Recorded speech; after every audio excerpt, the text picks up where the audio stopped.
लफड़ा तो हैगा 2015 तो 2020 तक का कि ਜਿਹੜੇ 328 ਸਰੂਪ ने ये किहदे हुक्म नाल किहड़े डेरे च गए वो दसो। वो नहीं दस रहा, वो नहीं दस रहा। तो ਜਿਹੜੇ पुछ रहे सी उन्होंने डांग फिरी जो कुछ होया। तो फिर नाल ये कह दिता कि इत्थे असीं कोई एजिटेशन नहीं होण देंगे, मता पास करता।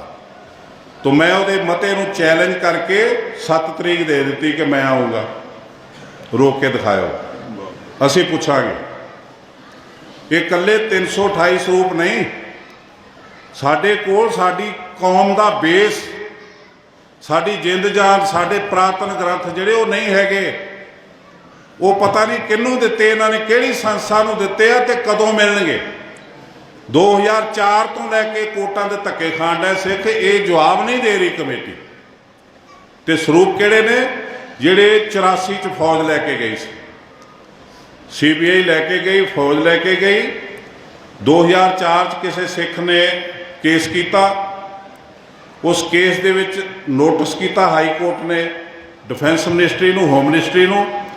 उन्होंने आके एफिडेविट दिता हाई कोर्ट में आके दस्या जी असीं 3 किश्तां दे विच 90 तो पहलां असीं ये 3 किश्तां च 200 ਸਰੂਪ हथ लिखत, जिन्हां च एक बाबा हरदास वाली पोथी शामिल है जिहड़ी सुनहरी अखरां सी, जिहदे ते दसम पातशाह दे साइन सन। 200 ਸਰੂਪ हथ लिखत, 2 दसम ग्रंथ हथ लिखत ते 28 हुक्मनामे हथ लिखत असली ते 2 जन्म साखियां। ये असीं कमेटी दे सैकटरियां नूं दे के गए 3 किश्तां च 3 वेरी, ते ए उन्हां दे साइन ने। उन्हां बिल देता नाल एफिडेविट देता। तो हाई कोर्ट ने पूछा कमेटी कोलों कि तुसीं दसो तुहाडे बंदियां ने रिसीव कीते ने, ते जदों दिते ने उदों कोर्ट की परमिशन लैके हाई कोर्ट ने वापस कीते। हाई कोर्ट की परमिशन लैके CBI ने दिते आ, ते तुसीं लैण वालियां दे साइन ने, तीन जिहड़े सकत्तर ने उन्हां दे साइन ने उत्ते, असीं रसीदां देखियां। तो हुण तुसीं दसो ਸਰੂਪ कित्थे ने? ये ਸਰੂਪ साडे लई बड़े अहम ने। दसम पातशाह के हुक्मनामे, गुरु तेग बहादुर साहब के हथ लिखत हुक्मनामे, गुरु हरगोबिंद पातशाह के हुक्मनामे, माता सुंदरी के हुक्मनामे, गुरु तेग बहादुर साहब के हुक्मनामे, बाबा बंदा सिंह बहादुर के हुक्मनामे, 28 हुक्मनामे असल कापियां सानू नहीं मिल रही।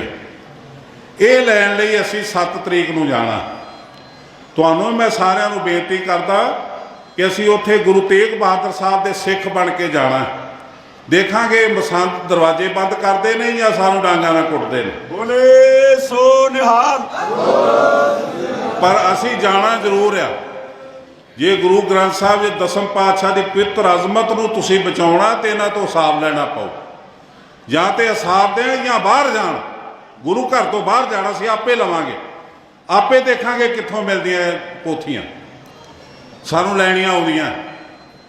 पर तुसीं अपने चोरां नूं आप बचाओ, अपनी गर्दन बचाउण लई कौम नाल धरोह करो, असीं बर्दाश्त नहीं करांगे। गुरु ग्रंथ साहब के छापे च गलतियां आ रही ने, तो जे असीं ये गलतियां नूं सुधारना होवे ते अगवाई कित्थों लवांगे? ना तो कोई थिंक टैंक रहण दिता बादल ने, ना साडे कोई चंगे ज्ञानवान सिखां दी कदर होई इत्थे। ते जिहड़ियां गलतियां ने हज़ारां च ने, ये गलतियां जदों सोधन लगे तो अगवाई कित्थों लवांगे?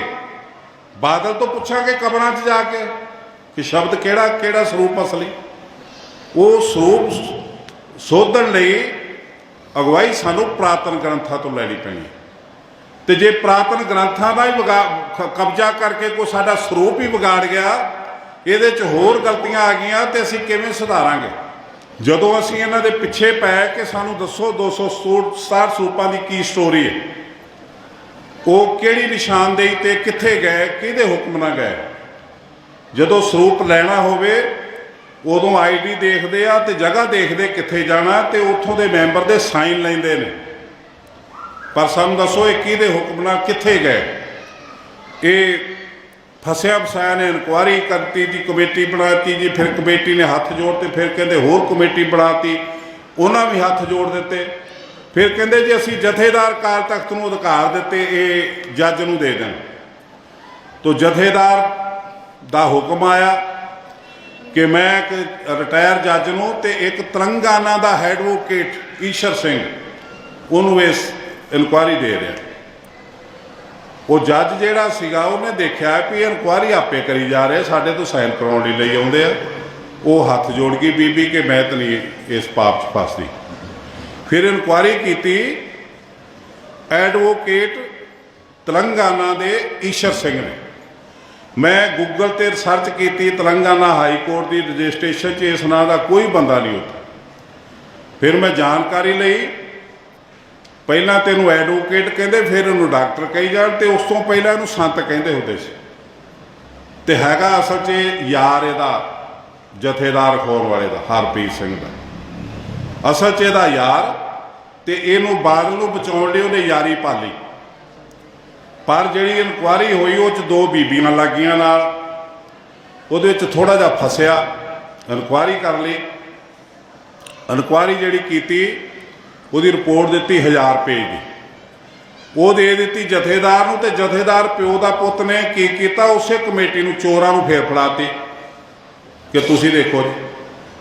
ਉਹਨਾਂ ਨੇ ਕਿੰਨੇ ਡਰਾਮੇ ਕੀਤੇ ਤੁਹਾਡੇ ਸਾਹਮਣੇ, ਫੌਜਦਾਰੀ ਕੇਸ ਹੋਣਗੇ, ਪੈਸੇ ਜਮ੍ਹਾਂ ਹੋਣਗੇ, ਐ ਹੋਊਗਾ ਉਹ ਹੋਊਗਾ। ਫਿਰ ਜੋ ਸੁਖਵੀਰ ਨੇ ਦਬਕਾ ਮਾਰਿਆ ਤੇ ਫਿਰ ਉੱਥੇ ਫਿਰ ਕਹਾਣੀ ਉੱਥੇ ਦੀ ਉੱਥੇ।